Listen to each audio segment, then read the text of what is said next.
Everyone, and welcome to the February board meeting. Before I call the meeting to order, if you care to join us in a prayer. Lord, we thank you for this day. We thank you for the many talented students in our district and that we are able to honor them this evening. Please continue to bless our schools, students, and staff. Be with us as we conduct the business of our schools and guide us to make good decisions. Watch over us all as we travel home this evening. In Jesus' name, amen. All right, call this meeting to order. The first item on the agenda is recognition. Mrs. Worland. Good evening. Mr. Lamb was joking, saying you were all here for the policy component of the meeting later on. Is that right? You're all here to hear policies? No, this is one of our favorite parts of the board meeting. We always try to focus on one of our guiding principles, and tonight we have a number of you here to celebrate individual student growth. So congratulations to all of you. We are going to start with Central 9 Students of the Month for the month of January. There are 3 of you. Each month, C9 asks their instructors to identify students who have shown character and work ethic to be named Student of the Month in each program. For the month of January, we have 3 high school students we would like to recognize. So congratulations to Caden Carter in Aviation Operations. Caden, come on up if you're here.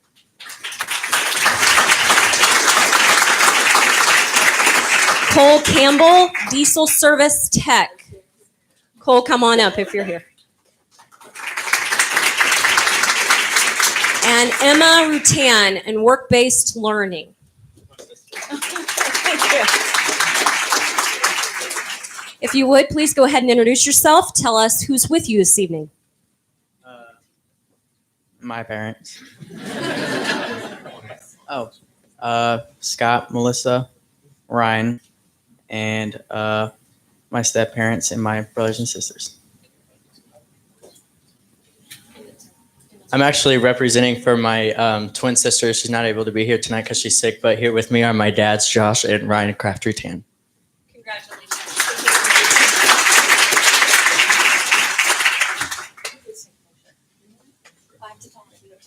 Smile.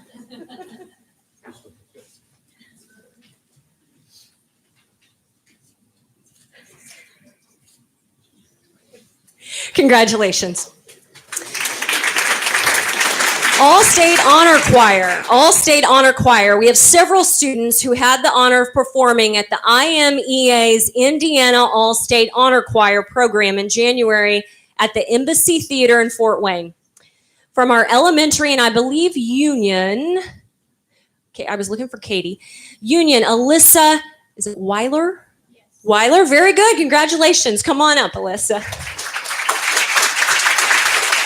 From CBIS, in the middle school, we have Madison Fleener, Emily McCrary, Lila Miles, and Elena McCrary. 2 McCrarys. Congratulations.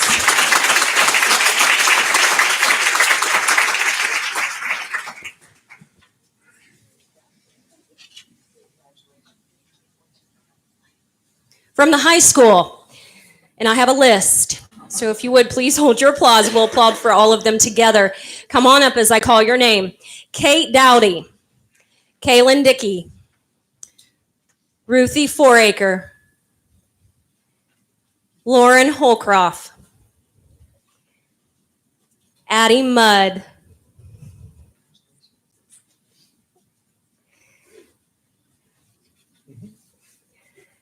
Lizzie Secone.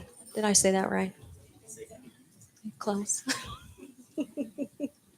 Kaylin Barnett, Taylor Funkhauser, Katie Hale, Violet Key, Addie Marshall, Hannah Spock,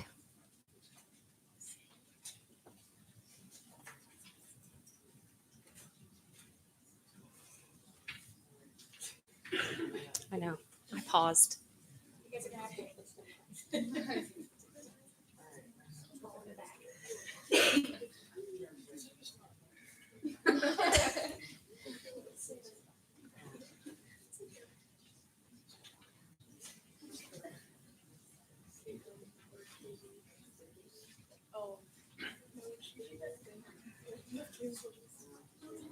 Tina has the tough job.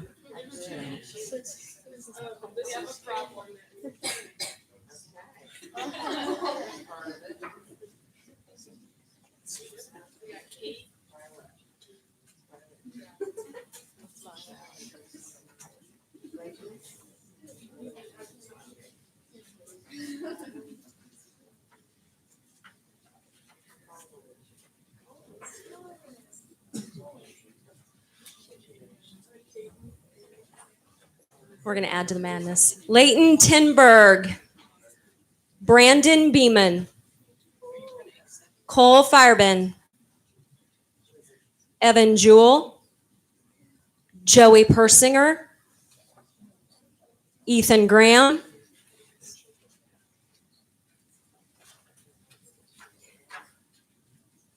Colin Havman, Cameron Morgan, and Mason Rattan. Please join me in congratulating this group of students.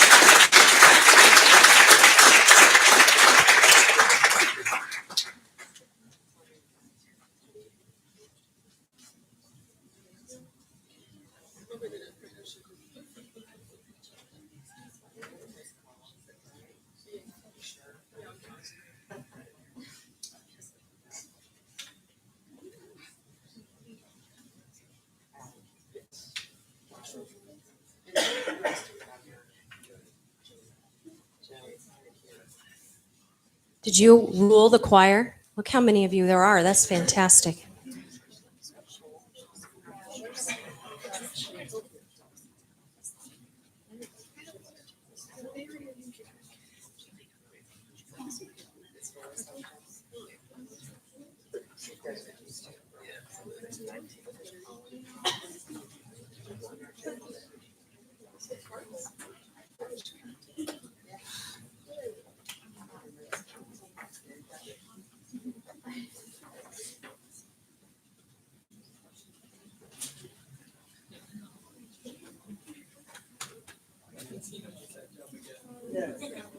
My name's Elena, and I'm here with my parents and my sisters. My name is Lila, and I'm with my mom and my sister. My name is Alyssa, and I'm with my mom.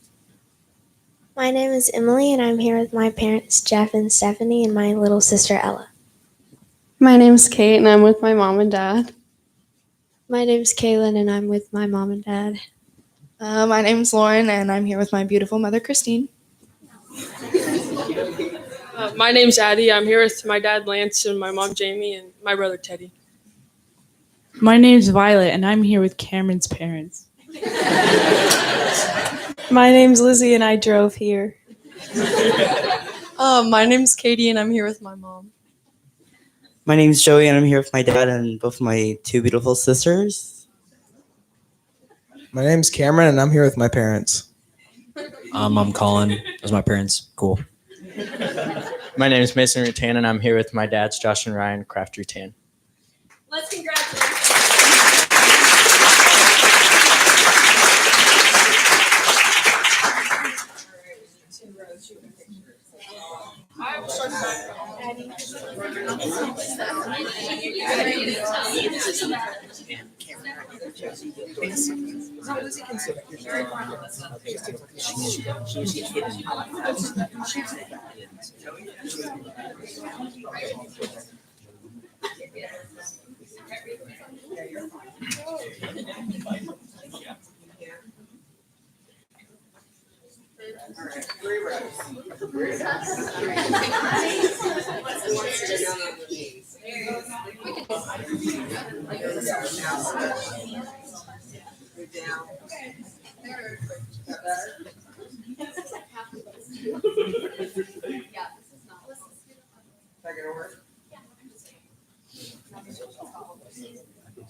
Congratulations. Thank you so much. Nice job, everybody.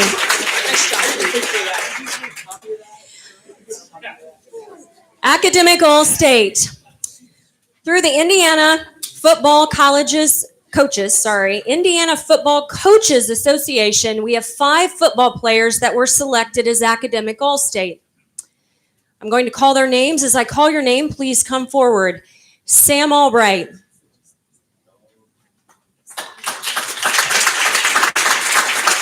Owen Mahan. Brendan Couch.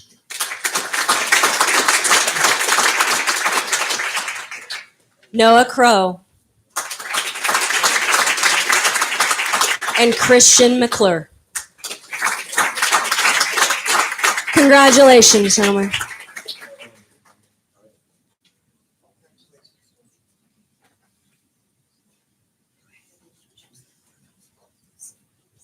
Hi, I'm Sam. I'm here with my mom and dad, Laura and Kevin. Hi, I'm Brendan, and I'm here with Emma and Michelle Dillon. Hi, I'm Noah. I'm here with my mom and dad, John and Amy Crow, and my grandmother, Shirley Newkirk. I'm Christian, and I'm here with my mother, Michelle. Congratulations.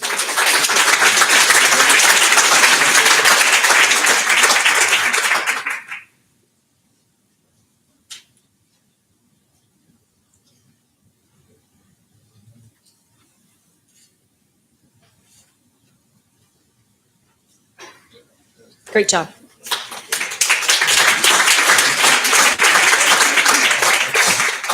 IU Honors Foreign Language. If Haley Rail is here and Rhiannon Miller, could you both please come forward? Haley Rail and Rhiannon Miller applied and were accepted to the Indiana University Honors Program in Foreign Languages. They will spend 6 weeks in Oviedo, Spain this summer, and they will live with host families, study the language and the culture, and speak Espanol through their entire trip. Please join me in congratulating these two young women.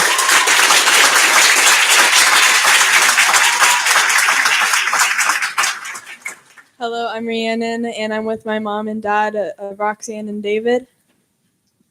Hello, I'm Haley Rail. I'm with my parents, Melissa and Andy Rail, and also, of course, Senora Bailey.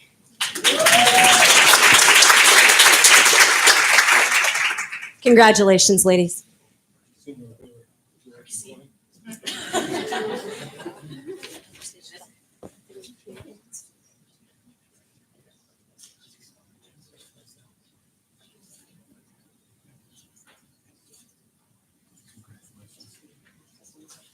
Congratulations to all of our students and their parents and family who are with them. I also want to take a moment and thank all of our teachers, our administrators, and our coaches that help make this possible. And thank you also again to our families and parents. That concludes our recognitions for this evening.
Agenda.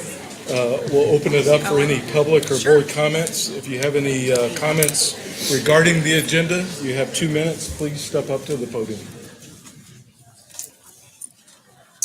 Seeing none, we'll move into the board comments. Athletic Council, just a reminder that our girls' state swim competition is this weekend.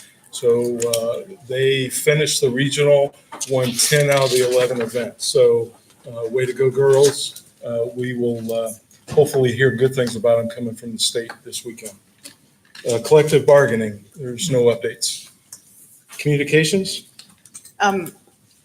There is a thought exchange that just went out last week. Was that correct?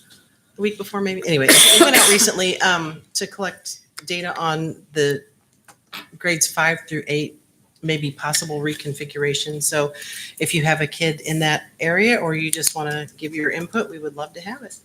Thank you. Legislative? No updates. Mental health? We have a meeting tomorrow. All right. Music Council? No update. RDC? No update. Superintendent Strategic Council? We did have a meeting. Can you hear me? Is this on?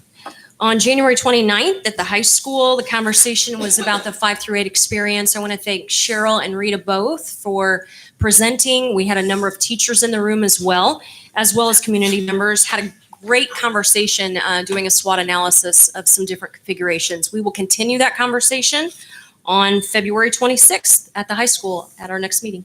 Thank you. I have no update now, but can we add C9 back to this? Somehow it's fallen off of there. Thank you. Okay, moving to the consent agenda.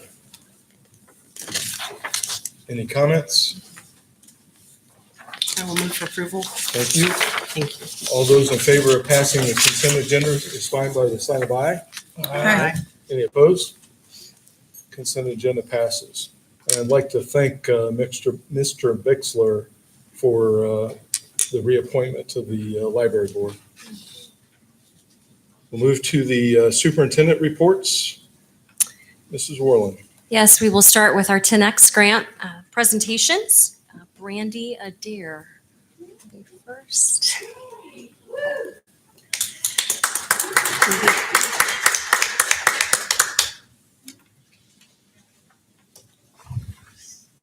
Thanks, Brandy.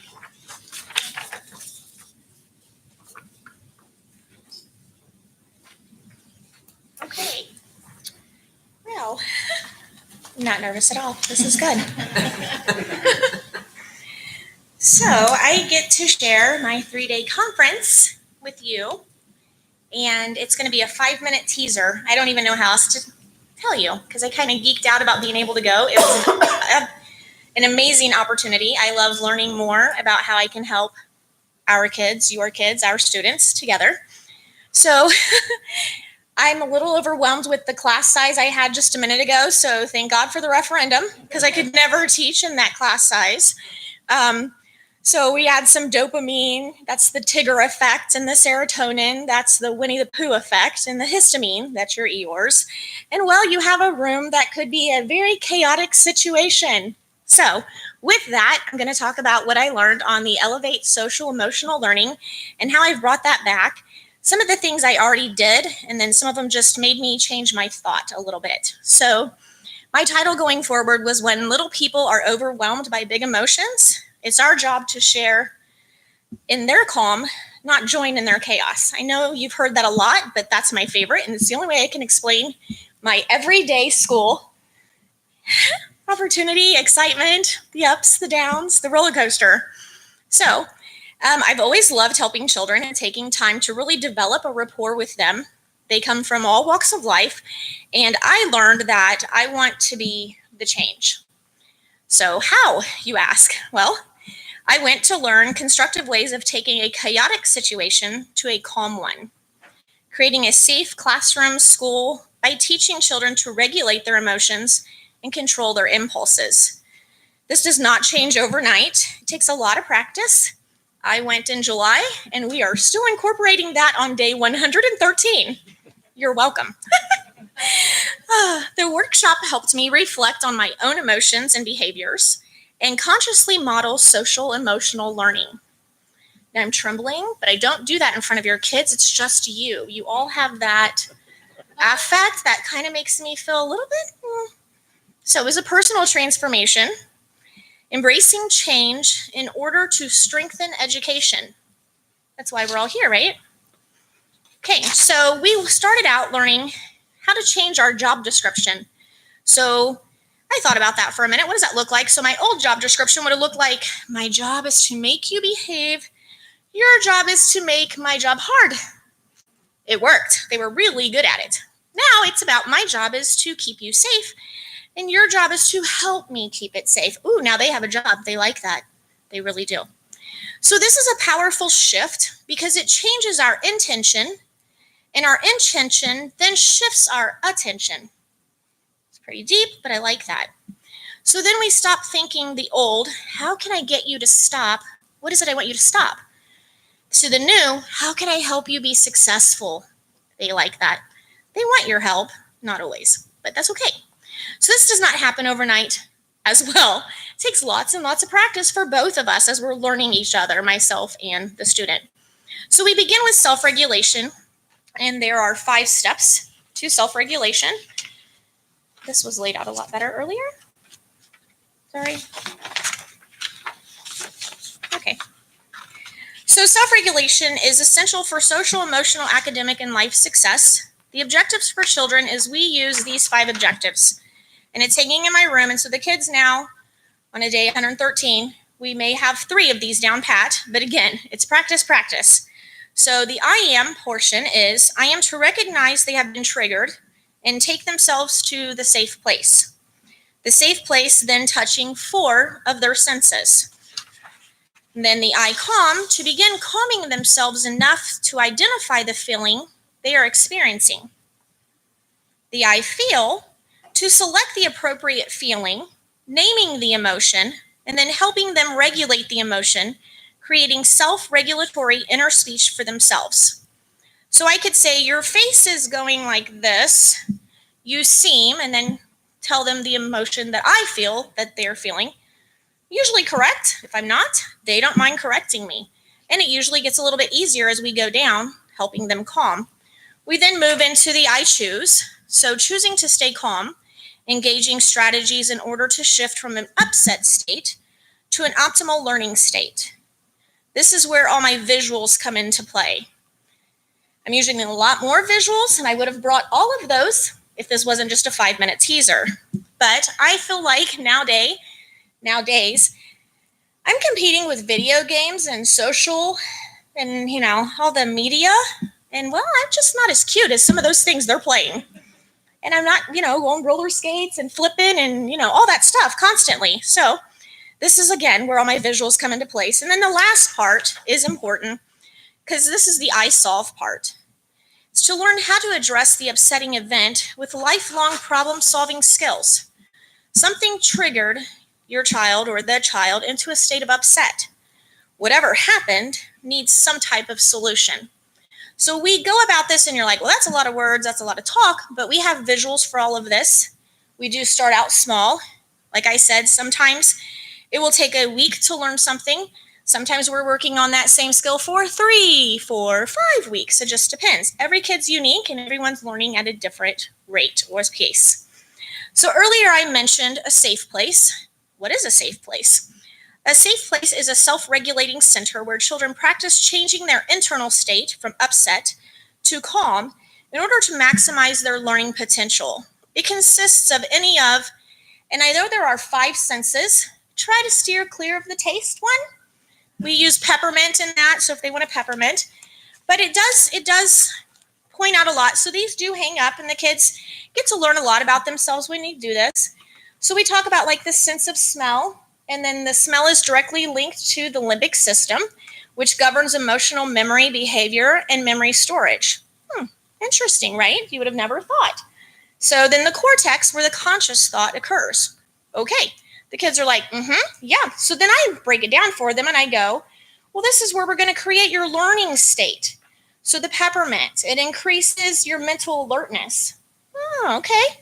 And then to calm and relax you, maybe some lavender. We have scratch and sniff stickers. We do scented Play-Doh. We make that with Kool-Aid, if I could think here. And then we move into like the sense of sight. That's when we just start, again, I brought a visual because I couldn't bring them all, but different types of breathing, teaching them deep breathing. Then that was where we can disengage our stress. Why are you stressed? Do you recognize that you're stressed? What are the different ways we can use to breathe? And do you feel better after breathing? They like when I do it with them. It's kind of funny. These are more fun. Wavy bottles, different things like that. There's also the sense of sound, playing calming music, giving them sound reduction headphones. Maybe they just don't want to hear anything for the day.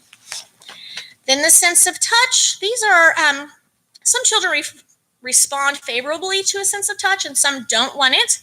So there's that vibe that they give you. So we learned that the kids who are easily distracted or lacking concentration skills, hyperactive or stressed, they like the weighted blankets, or they like the soft soothing brushes, the ankle weights, vibrating objects. We give preferential seating. So all of those are the sense of touch. Then the sense of, moving too fast here. So then, anyway, while talking about that, we also make other visuals. So I did bring another one, because we want to incorporate the school and we want to talk about safe behavior, being responsible and respectful. This has been around, I think I had my first graduating class last year, I don't know. But then it talks about what does it look like, what does it sound like, what would it feel like, so that way they can learn how to incorporate those also by giving them a model. Kids need models, kind of like we call it the MAP, the MAP. So we're going to model the behavior, the routine, the procedure that we want to see. Then we're going to add visuals, lots of visuals, and what the expectations will look like. Then we're going to practice, practice, practice. That's the P. And so there's when we get into like the skills of teaching them. What does it look like? They write agreements. We draw pictures of what we expect. We role play. A lot of that is the here and now. This is where the kids are at. This is what we're facing every day. I can say, this is how we're going to help your friend be safe. I can say it, but am I showing them? Am I role playing that for them? Am I getting them to use that? That was a big eye opener for me because we are competing again with social media. So at the end of all of this, the one thing I took away is we have a choice and we can get them to learn the way we teach or teach them the way they learn. Thank you.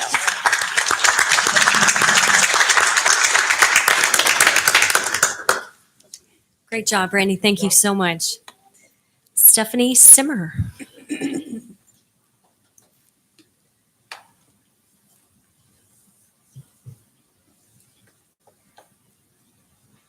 I am not used to standing behind anything at all. Like I want to go teach. So I'm Stephanie Simmer. I teach 7th grade science at the middle school, and my passion is geology. I love rocks. I'm not afraid to admit it.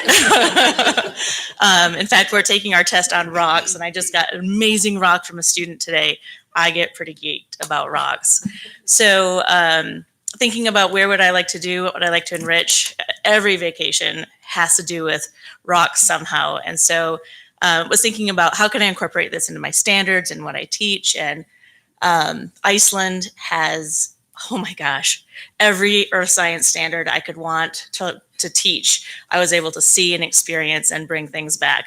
So my grant was titled Iceland, Land of Fire and Ice, a Geologist Playground. And with the 10X grant, it allowed me to spend 10 days exploring the geology of Iceland, including volcanoes, lava tubes, lava fields, seafloor spreading, hot springs, glaciers, and so much more. Last year, 7th graders were able to learn about Iceland as I finalized my travel plans for the summer. And so every time I would book something or as we were learning, it was perfect timing that we were learning geology as I got the grant. So as I was teaching them things about earth science, I was able to say, okay, in the summer, I'm going to go see this. And so I got more excited and they were able to build those connections. And then when I came back, I invited the 8th graders to come down to the auditorium and come see and hear about my trip. So that was pretty cool. I think I had well over 100 kids that came, gave up their free time to come listen, and that's saying something for 8th graders.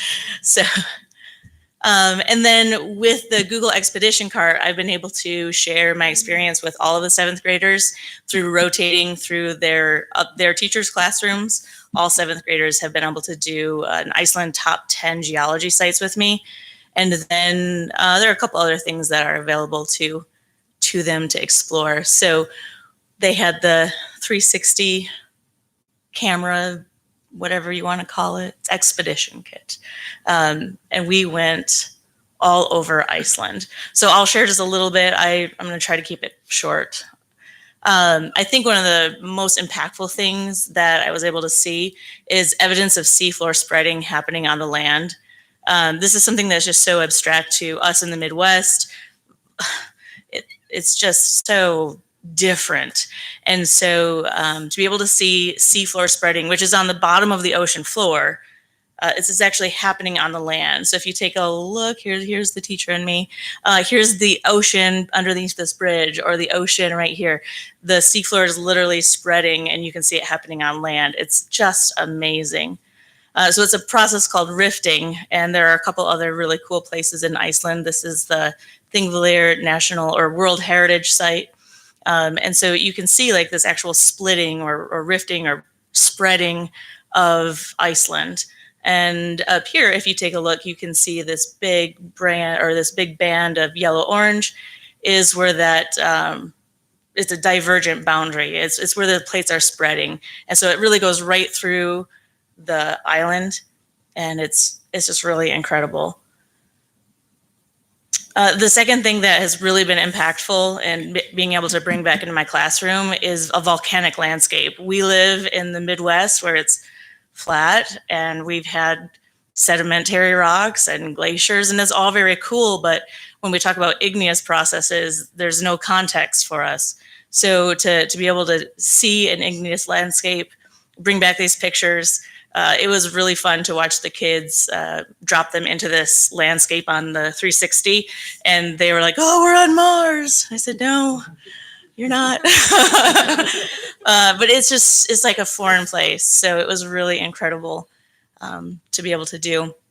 A couple other things relating to igneous processes.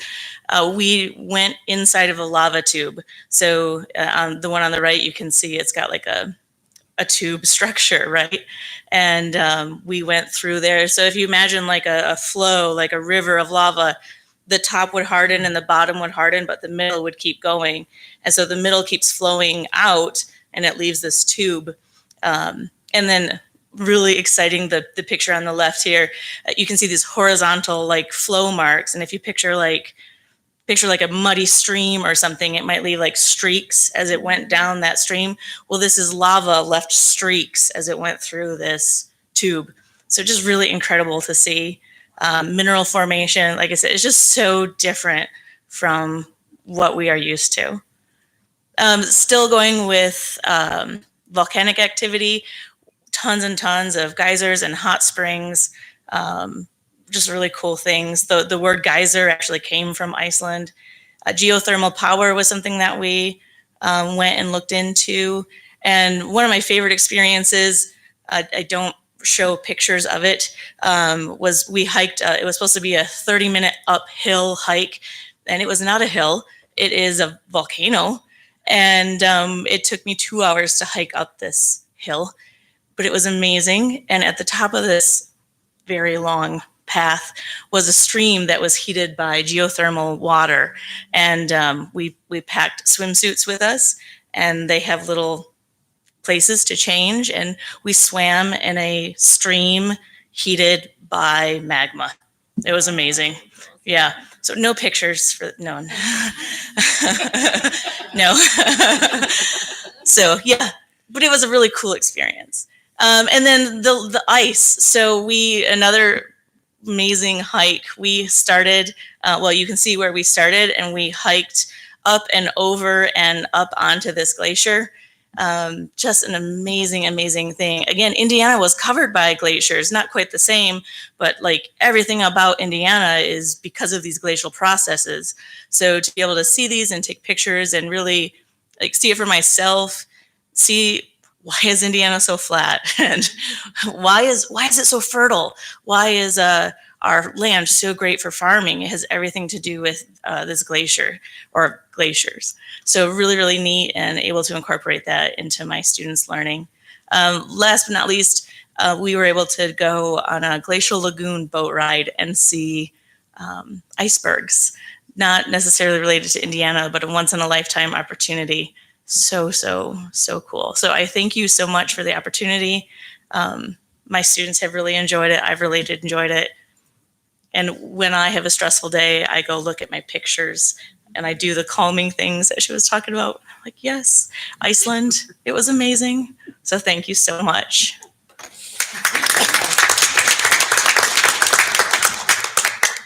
Stephanie, thank you so much. Great job. That was fantastic. FEC, oh, I'm sorry. No, go ahead. I was going to say Mrs. Breeden for the FEC. Yep. What he said. I want to watch more of the slideshow, actually. It's really good. Well, thanks for having me here. We are going to celebrate tonight the grant recipients that we had for our most recent grant cycle. We were able to fund, I don't have anything for the screen, sorry to disappoint you. We were able to fund 16 grants this cycle, and it was a total of 25,000, almost 600. And then that brings the total for the foundation to almost 126,000 to date. And that's since 2011. The programs for this cycle span the arts, STEM, literacy, some curriculum enhancements, and then we also have a couple of projects that came through that we're really excited about, out of the box kind of thinking. Yeah, you can see a summary of them there. And we're really excited. We're always inspired by the passion we see in the applications. It makes the grant selection committee's job difficult, which is a good thing. And we look forward to seeing them played out in the classrooms and learning about the impact that they make. So that is this year's grant cycle. I have a big check. I think Tina has some to share. I would also just like to take the opportunity to say thank you for all of your guys' support. We have excellent community partners, and I would say that it definitely extends to FCS. So whether it's Study Connection or serving as a mentor, attending our events, or payroll deduction contributions, it really all works to keep us moving along and being able to continue to do this stuff. So thank you.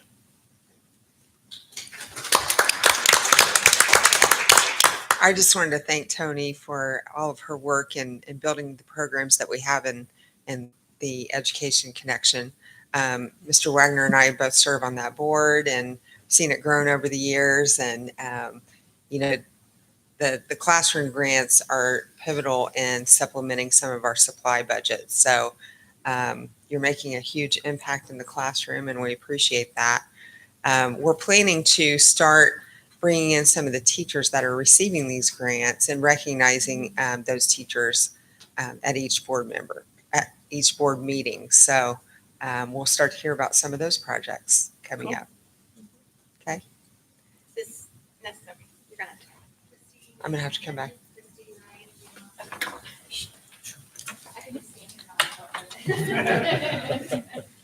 Are we going to be in the back there? I think we're far enough out.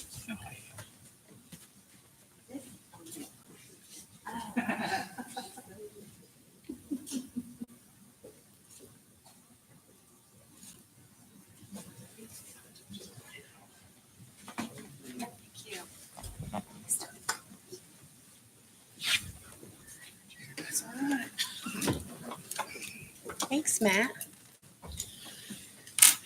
That's exciting stuff. I've been loving hearing and watching the videos about all the grants, so that's amazing. So thank you for having me here tonight to give you an update on mental health and what I have been doing for the last couple of months.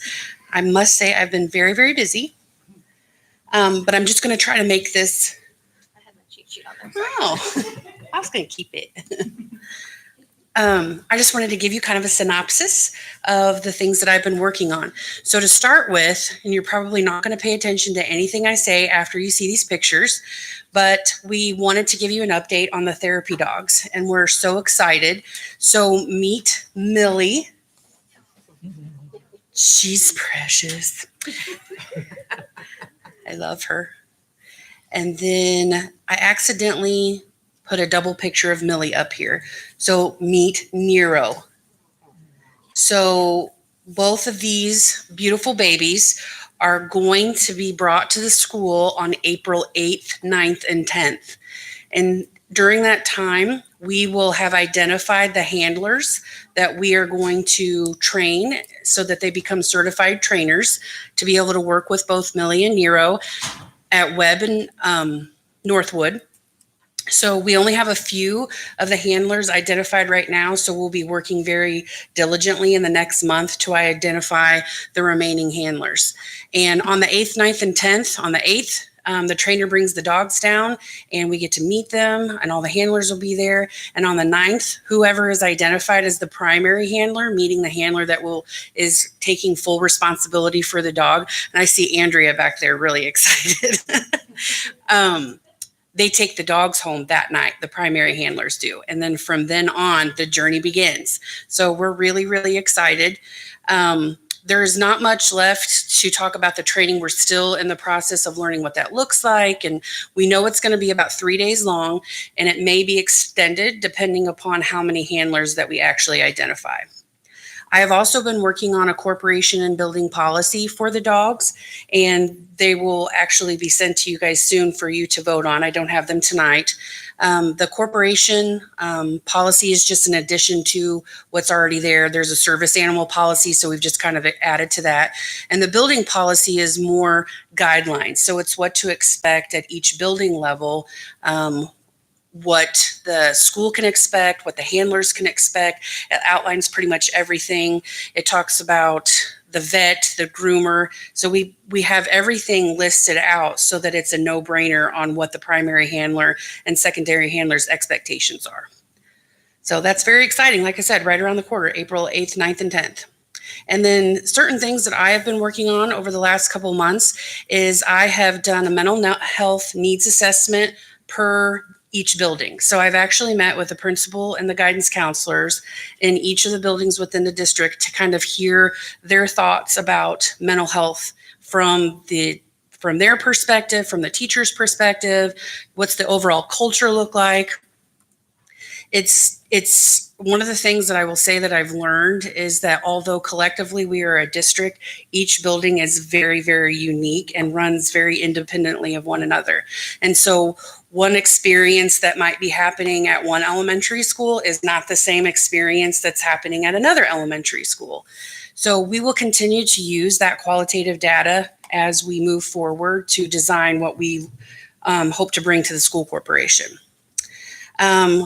Jeff Sewell and Brooke Warland and I have been working on district-wide suicide assessments, student safety plans. Right now, it's kind of like each building is operating and kind of doing a little something different. So we really listened to what the counselors said, and they really wanted district-wide policies. So they knew exactly what the expectations were, and if they needed to pick up and talk to somebody at the middle school because maybe a student is in that building, although they have another student that they're doing assessment on in the elementary level, they wanted to be using the same language. And so we've been working hard on what that should look like and making it as user-friendly as possible. Also working on a student safety plan. And the safety plan, we want to try to make it universal, meaning it could be used for suicide assessments, it could be used for threat assessments, anything that you can kind of think of that we need to help build a safety plan for to keep a student safe. So we're working on that. We're also working on a district-wide student reentry transition plan. The name of that could be adjusted because it's kind of hard to say.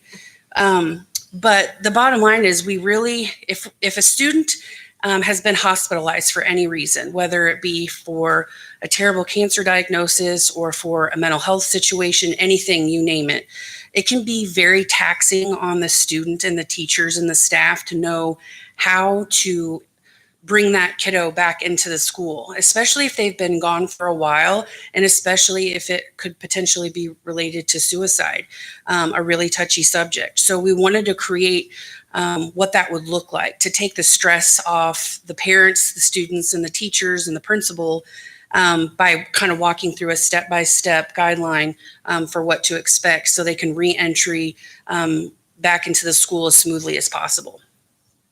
And then another thing that I've been working on in my spare time is a mental health, trauma, and substance abuse resource packet. So I actually just sent this out today to the school counselors and the principals. And what this is this can be used for staff, this can be used for students and their families, but you can see everything that it kind of covers.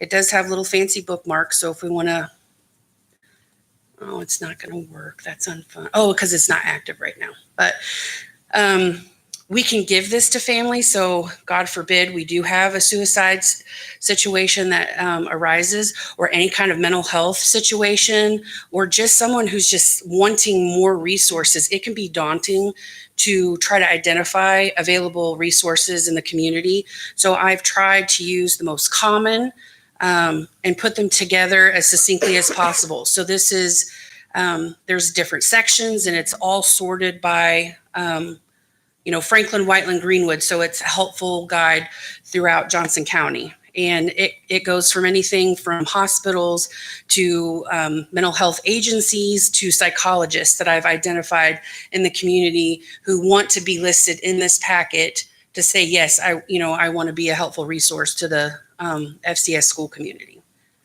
I won't talk a lot about threat assessment because Jeff Sewell has been working very hard on bringing that. Just wanted to add that we're working together on that to try to figure out what that looks like and what makes sense for our school. And then the next big thing is hiring social workers. So that is very exciting. We're actually, if David is feeling better tomorrow, we're going to be meeting with him tomorrow to finalize what that looks like. Our plan right now is that we want to hire 2 social workers at the high school level, 1 social worker at the middle school, and 1 social worker at CBIS. The therapy dogs will be at the elementary school, so we kind of want to see what that looks like before we start building around what social workers would look like at the elementary level. But that is definitely very exciting. And then I've also started a mental health subcommittee, and we have about 6 individuals. Jen Scott actually sits on that committee. And you can, see here if you would like what we're looking at in regards to our priorities. And we're new into this committee, so some of these priorities might change. We know that the focus, because of the referendum, was based on student mental health, that we know that the priorities for our mental health subcommittee also need to be on student mental health. So we're really looking at narrowing down what our priorities are and then building a plan of what that looks like in the future. So that's kind of a synopsis of what I've been doing so far. Does anybody have any questions? Yes, sir. I just want you to know this is such a massive undertaking, and in some ways it can be life or death. And I know it's probably really daunting for you and the way the world's on your shoulders. So I just want you to know that we see you and we appreciate you. We're in all of what you're doing. So keep fighting the good fight, and we're here for you. We got your back. So thank you very much. It's a big, That's big very job. kind of you to So say. grateful for you to be here. So it takes a village, and there's a lot of awesome people that are working with me that I have the pleasure of working alongside. So thank you for that. Okay.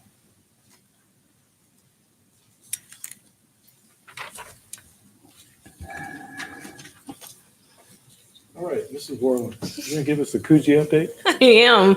Kim, thank you so much. I want to start by thanking Robin. The press release for the Coogee opportunity for our students was released on February 7th, last Friday.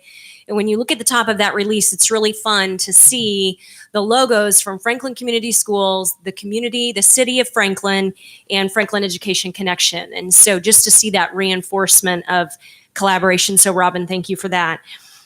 We also need to thank, as part of this partnership, our local Japanese companies.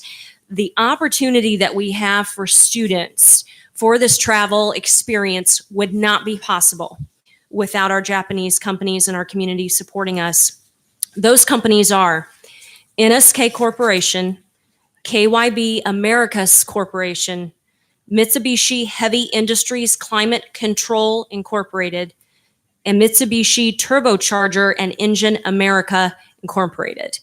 These companies gave us funding, gave us dollars in order to offset student costs. So all of the dollars that were raised from the work of Dr. Clendenning and I would say Dustin Huddleston from FEC, all of those dollars are targeted at students. So students will receive those dollars. They did achieve their fundraising goal. So that is really exciting. This opportunity for our students to travel to Coogee, Japan is in September of 2020. The students will explore the Japanese culture, be introduced to local cuisine, entertainment, and the history of the city. When they're in Coogee, they will be paired with host families and be immersed in the daily life of Japanese students, including school. They are going in September in order to celebrate the 60th anniversary of our sister city relationship with Coogee, Japan. And I think part of the hope is that we can continue on a rotating basis to provide this opportunity for our students, this international opportunity. Dr. Clendenning and a high school teacher will be traveling with the students. There are other members of our community who will also be traveling. Students will go through an application process. Those applications will be released shortly. They will be due right before, I believe, spring break. There will be members of our community as well as representation from the school district on that selection committee. There is a parent call-out meeting scheduled for Wednesday night, this Wednesday in this room here at the high school, LGI room, at 6 o'clock p.m. So if parents want to gather more information at that time.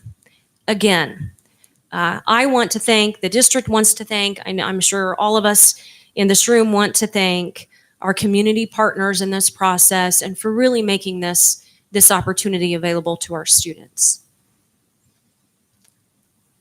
Any questions? Thanks for sharing that. Yeah. Any questions?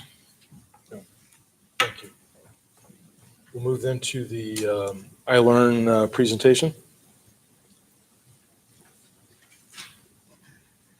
Honestly, I'm so glad this is here because I think this is the most important part of the evening. I mean, this is more fun than what was it, Stephanie? Lava tubes and volcano. I mean, this is more fun than that, right? Then no, you don't think so? No? Okay. All right. No? Am I alone? No. Yeah, I'm alone. No, seriously, iLearn update. We just wanted to make sure we had an opportunity to just quickly talk about some of the changes that are happening with state testing in Indiana. And so I wanted to make sure that I explained the basics of what we're doing. And so when you hear iLearn is the new iStep Plus. Okay, it's our new state assessment. iLearn means, because I know you're all dying to know, Indiana Learning Evaluation Readiness Network. So I'm thankful that we have the acronym iLearn. It has been designed to measure our Indiana academic standards, what we're obligated as a public institution to teach to our students. It is computer adaptive, which is new.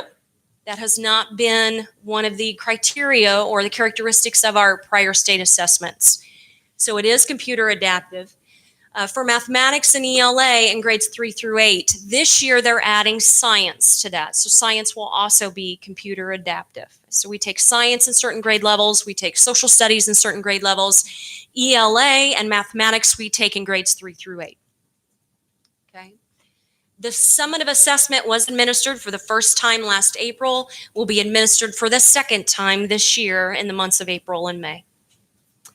This year, one of the key changes is we are supposed to have the preliminary results within 12 days. And that's part of one of the new features of the test.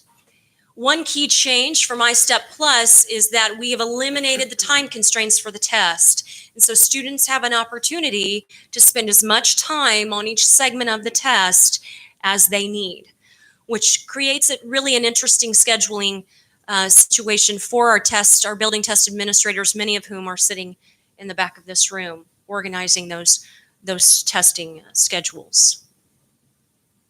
Maybe. In 2019, in order to prep for the new assessment, we partnered with the Central Indiana Education Service Center, CIESC. We are a member of the Service Center in order to provide on-site training for ELA and mathematics teachers. So we had representation from the various buildings and the various grade levels in order to give an introduction to our teachers as to what this new assessment looked like, because this was a new journey for us. We use the iLearn blueprints to prioritize instruction. I don't know if I can. I'll take you there. The Indiana Department of Ed provides blueprints for us in mathematics, ELA, you see science and social studies there as well.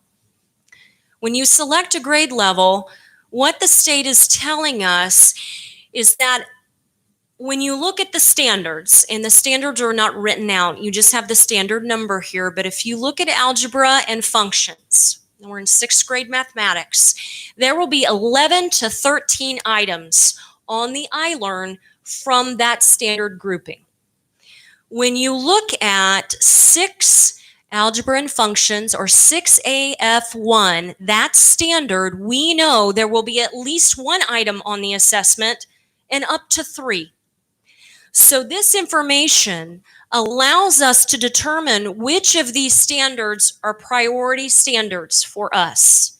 If we know a standard will be on the assessment, we need to ensure we have mastered that standard. So this information was very instructive as we worked on our, well, what did I do? As we worked on our essential learnings this year in determining where we needed to master certain standards. In some cases, when you're looking at 25, 30 standards, we need to be able to focus on which ones we will master, knowing we will teach all of them. Thank you, Matt.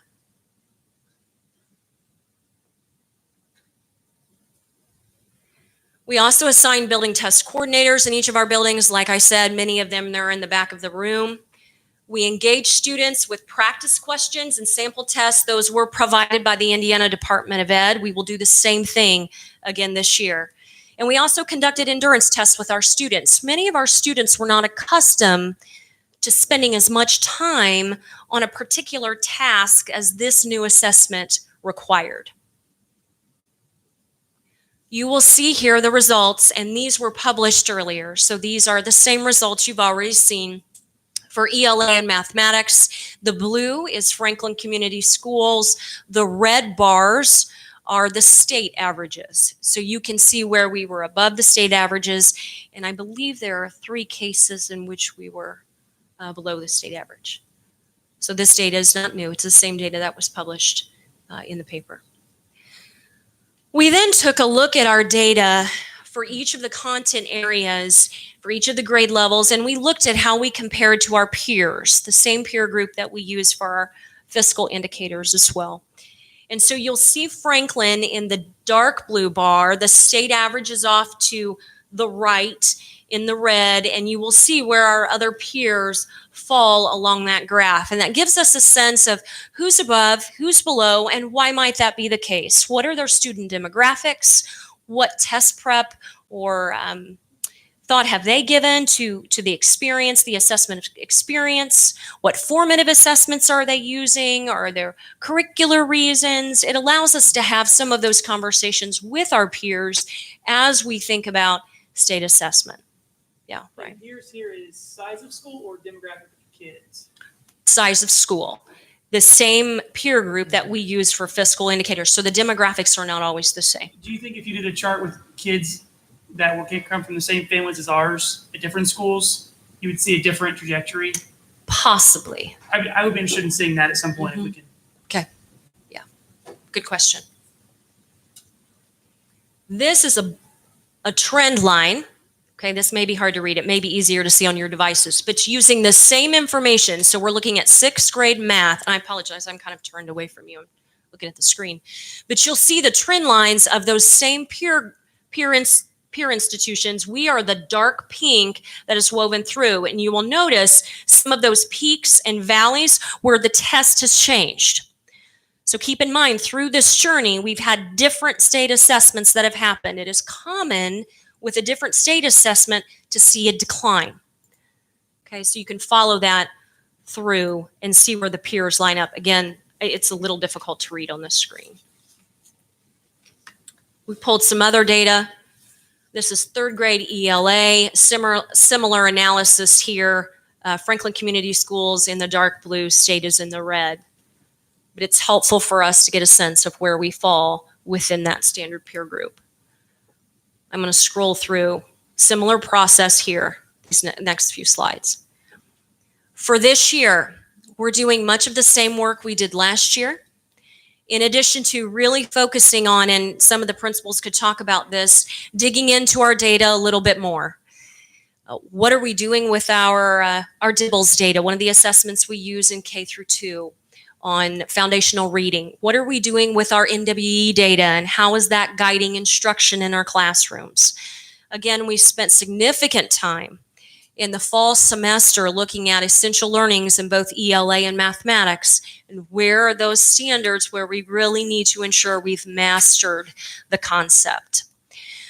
The iLearn website from the state of Indiana also allows us to see for 5th grade on last year's iLearn assessment. Here are all the standards, the test assessed. And it will tell us where we're above proficiency, at proficiency, approaching proficiency, or below proficiency. So the PLC 5th grade ELA, for example, can sit down with that data and say, okay, we've mastered these 15, 20 standards, but we are below proficiency on these 7. We need to continue the good work that we're doing and really find a way to ensure our students have mastered these 7. So some of the feedback we're getting from that state assessment is used, I see Cheryl nodding back there, we can use to inform and improve instruction. So that has been helpful. So it'll be interesting to see if some of those steps we've taken, some of the proactive work we're working on right now will impact our scores in the coming year. We are looking also at PLC Leader Professional Development. We're scheduling that, I think in April. I just sent that out, looking at how we ensure we know what does our data say and what are we doing about it? How is it informing the work that we do? Any questions? Additional questions? Principals back there, do you have any questions? Are you so excited that we had an opportunity to talk about this? I see lots of nods. Good work. Thanks so much. Thanks for sharing. All right, we'll move to the action items. Mr. A. House, for the changes of the courses for 2020 and 2021.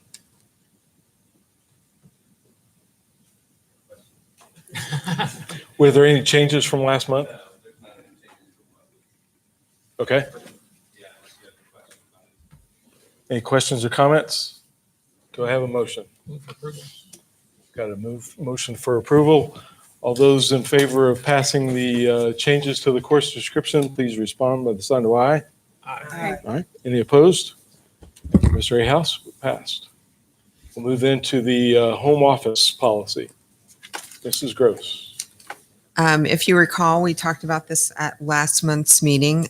This is just a official policy to establish a program for home office. This will be for certain position that allow that flexibility and just establishing some expectation around that. We have a couple of employees piloting this program right now and are anxious to get this policy approved so it's official. But I think this will offer some flexibility as far as space and also serves as a retention and recruitment benefit to these employees. So at this time, I request that the board approve the home office policy. Did you have any changes since last month? I have not. Okay. Do I have a motion? Move for approval. Thank you. All those in favor of passing the home office policy, please respond with the sign of aye. Aye. Any opposed? Thank you, Ms. Gross. These folks ought to be happy. Yes, they will be. Thank you. Moving into the Pepsi contract. Yes, this was also a potential contract that I introduced last month. This would move for us to move from a Coke school to a Pepsi school. This contract would include all of the purchasing done for the concession stands and also the change of all the vending machines. The contract does exclude food services. They need to go through their own competitive bidding process.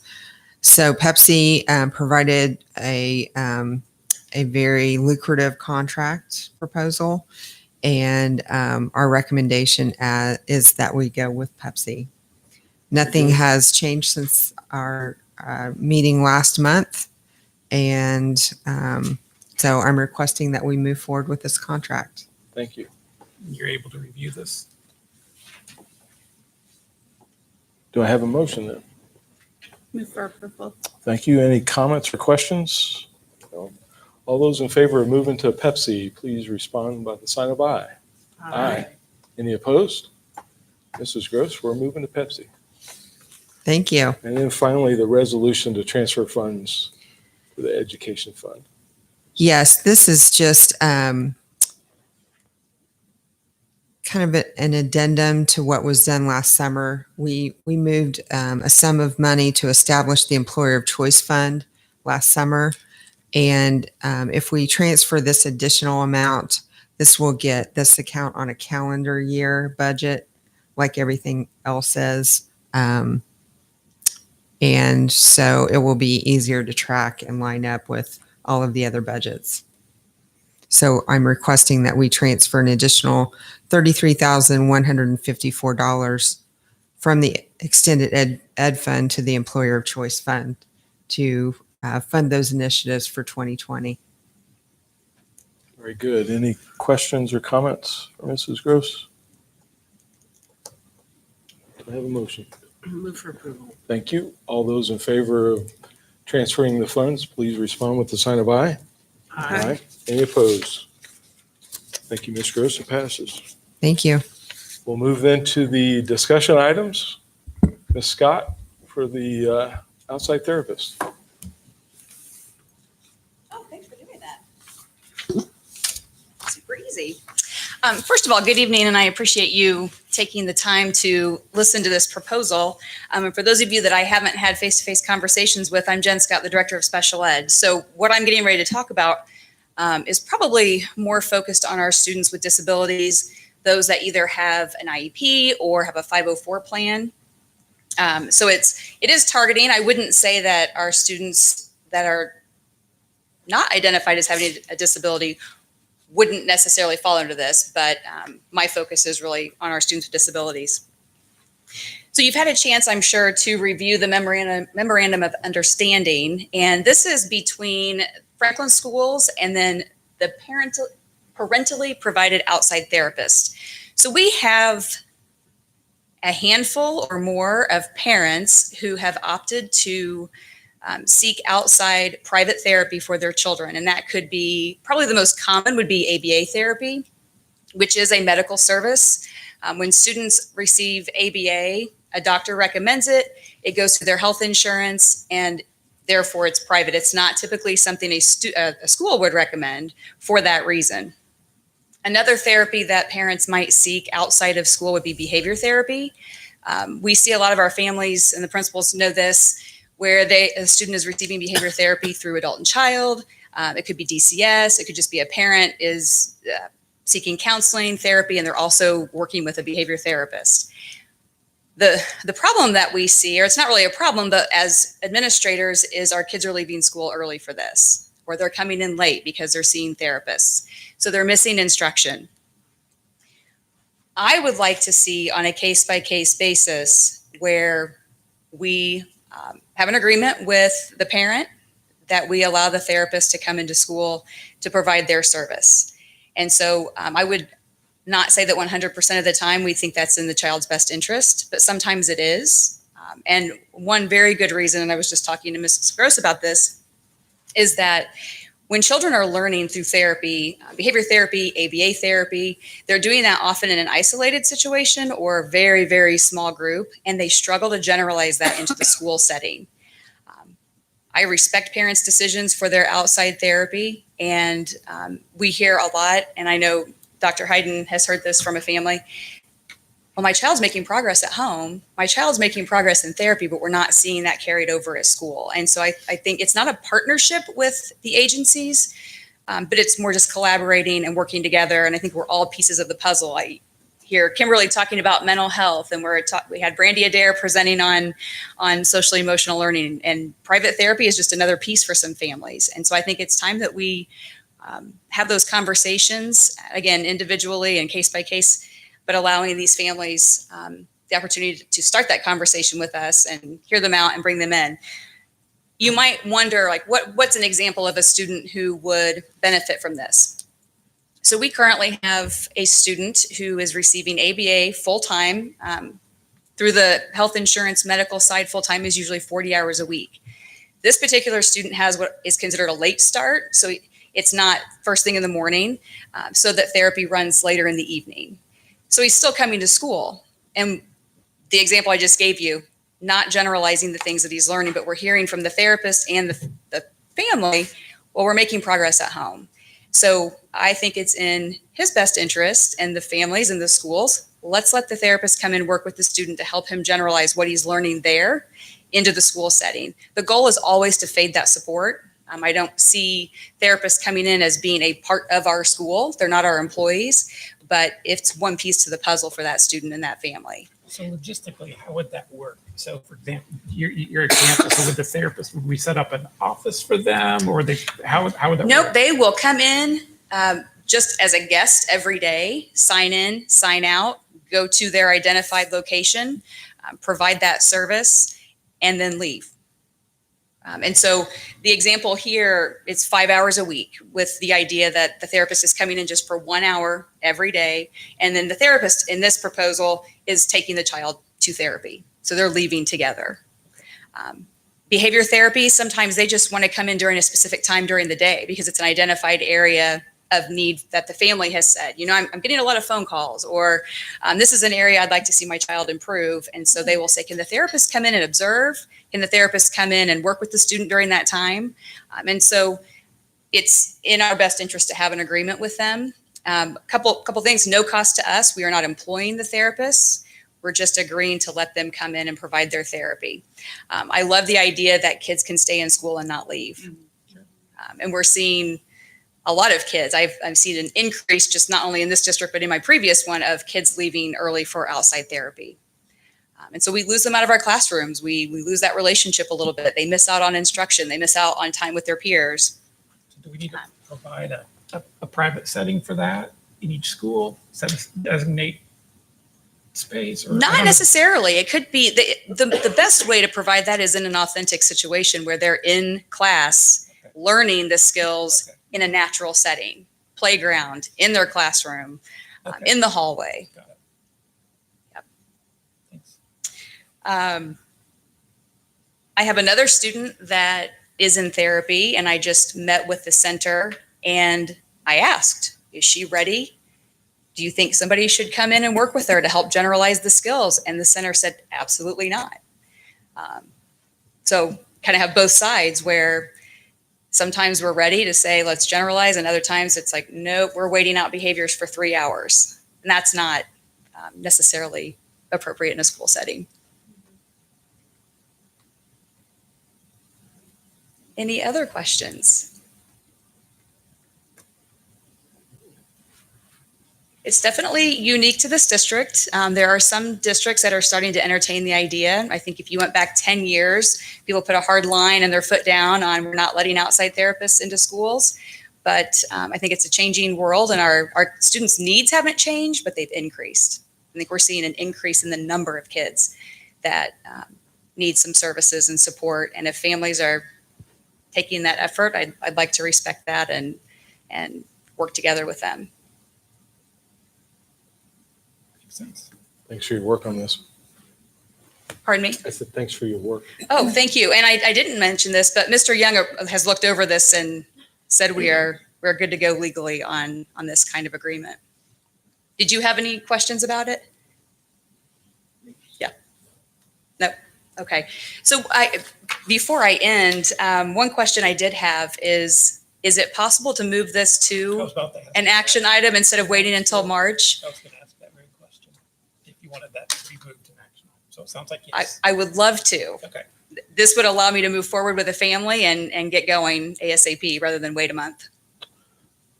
So I have a motion then to move. Move So to all an in- action item. Yep. So all in favor of moving to an action item, please respond with the sign of aye. Aye. All right. So we now have an action item to approve the MOU. I move for approval. Thank you. So all those in favor of approving the MOU, please respond with the sign of aye. Aye. Any opposed? Thank you. I would like to make one more comment. That particular sample showed that the agreement was between Franklin Schools and a parent who's using Franklin Applied Behavior Services, or FABS as they like to call it. That is not necessarily an MOU just with them. That's an example of one parentally placed. Can I make a request that sometime, I'll leave it up to you, sometime come back and tell us how it's going? Absolutely. Yeah. Yeah. Currently, this is one student, but we may have more Okay. in the Whenever it's future. appropriate, I'd appreciate it. Sure. Absolutely. Thank you. Thank you. Dr. Hayden will go to the support of military families.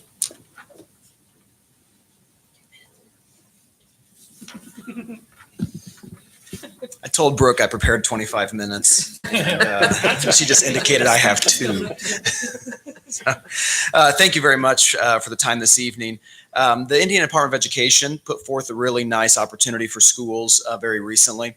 And in discussion with the cabinet meeting, the cabinet felt like we'd like to move forward with all of our schools working towards this designation. It's called the Purple Star School Designation. And you have it there on your board notes and then on the screen as well. And it has several components, each of which we either have already attained or we can and want to better support our military families, service members, and students that are directly connected to the military services. We have so much of that here in Franklin and around that we want to make sure we're doing everything we can to support those families. Each one of the items is outlined there on the screen.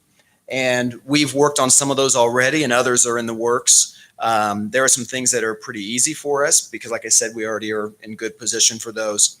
And some of those are things that will get accomplished over the spring with the goal of applying then for this for each of our schools later this spring, and then they will award that over the summer.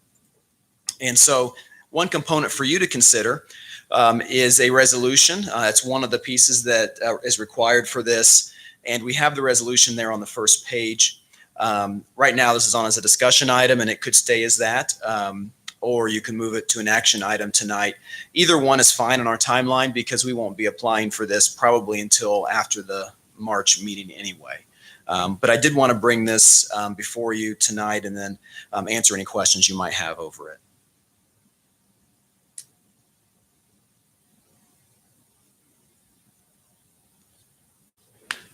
Any questions? I do have a question. So yes. On the further down, it kind of gives an application requirement and then the description. So the public military display, is that going to be at each school? And I mean, who determines like who gets put in there as recognized and yeah, good current question. Students or yeah, and I think that will vary by school. They leave the wording in this and also the application open. So it seems to me, as I read through it, that you could have a military display in your office on a bulletin board talking about the branches of service, highlighting jobs or things with that. You could have it as simple as just really the branches of service, I think. But you could also go and do a lot more with that. Of course, at our high school, you could talk about recent graduates who went on to military service. You could do a lot of things with it. I read the idea of it is just to overtly show support for the military and just the sacrifices that they have. And they don't speak to where it has to be. They haven't tried to outline that. So I would imagine every school will have to look and see what space they have, what's appropriate, where to place it. And I think each principal would work on that.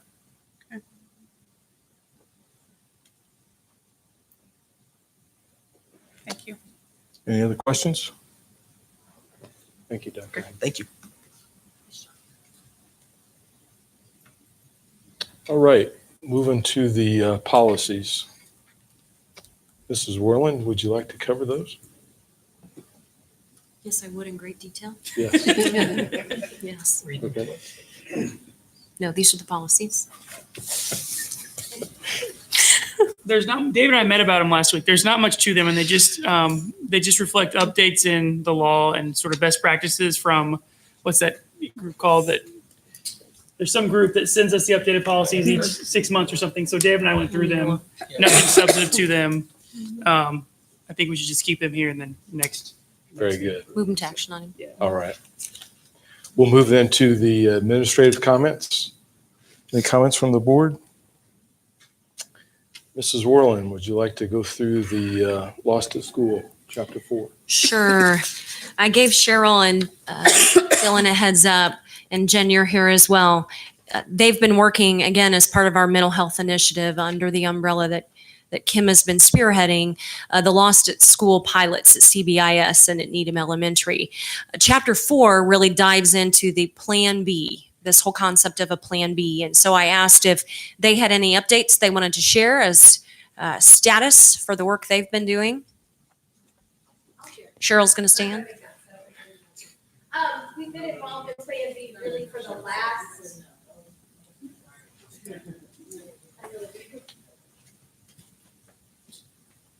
Thank you.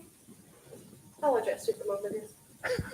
Okay, so Custer Baker in general has been involved in Plan B for about the last 2 months. We meet every week with our consultant who is located in Canada. And Plan B is actually partnering with a student to come up with solutions to address their lagging skills. It's a different approach. It's based on relationships and actually having the student come up with solutions to their own problems instead of us assigning a solution to a student. So it's a different approach. We thought it would go a lot faster than it is. I think I just submitted my 5th Plan B conversation. We record our conversations with students, and then our partner from Ross Green actually gives us feedback. So she kind of picks apart what you do well and what you need to improve upon, and then you go back and you make another Plan B conversation, sometimes with that student or a different student. To say that we all felt like, I think we're educators and we think we're going to master something very quickly, and we don't feel like we've mastered it. And she did make the comment that it takes up to 30 Plan B conversations with feedback before you actually are skilled at it. So we're only about 5 conversations in, so that made us feel a whole lot better. So it is definitely a progression, and we're getting there. And I think we get better with every recorded conversation. And bottom line, it's giving us the tools we need to talk to all students, not just the students with lagging skills, to build that relationship and help them problem solve and come up with creative solutions for themselves. So it's pretty empowering. Questions about that? For me, just a comment. I think all the principals, I mean, you guys, this is a great school district and you guys do fabulous work. But as I read that chapter 4, really Dylan, I could see students in 5th, 6th grade that you could have those conversations. But how do you have that conversation with a 2nd grader or a 1st grader to get them to respond, to come up with their inputs on what's going on? I was hoping I would get the opportunity to speak tonight. Mr. Ahouse said I didn't. And Dr. Werland's not telling me I have to keep it short. So that is a question I had as well. Like, how can these kindergartners or 1st graders really have a good conversation? And I think I know what it takes. It takes a lot of practice, and it takes good active listening of what those students are actually saying. We are only at Plan B number 2, and the feedback that I received personally on the one that I did with the 2nd grader, because I told the lady, I said, I just don't think he really gave me the answers I was looking for. And she said, no, Mr. Curley, he did give you the answers. And then she talked us through that 30-minute conversation. And she said, listen there to our students. So it was really eye-opening. And our team has said, we worked through that also, the lagging skills checklist, for so many weeks. But now that we're in Plan B, we're going, aha, now we see why that was so important.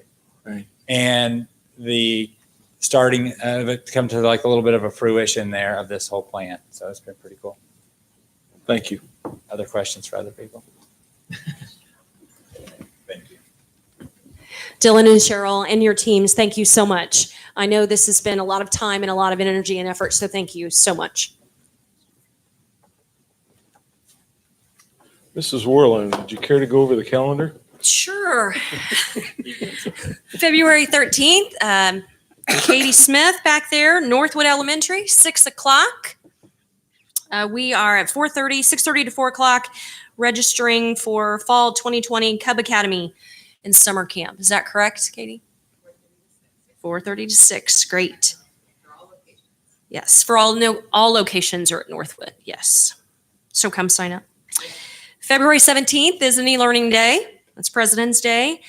Again, as a reminder, nominations for the Athletic Hall of Fame for the high High School Alumni Hall of Fame. High School Alumni Hall of Fame. Nominations close at March 6th. Kindergarten registration, March 12th from 4 to 7 at your school district's elementary. So if you're in the Webb School District, you go to Webb. If you're at Union, you go to Union. So just please remind families and parents of that. The spring break dates are there. And please mark your calendars for a joint meeting with the City of Franklin on April 27th at 6 o'clock at City Hall. Thank you. So we'll open it up for public comments. Any comments on the agenda tonight or any topic? If you have something, please come to the podium. Limit that to 2 minutes. Seeing none, we will adjourn the meeting. Thank you very much.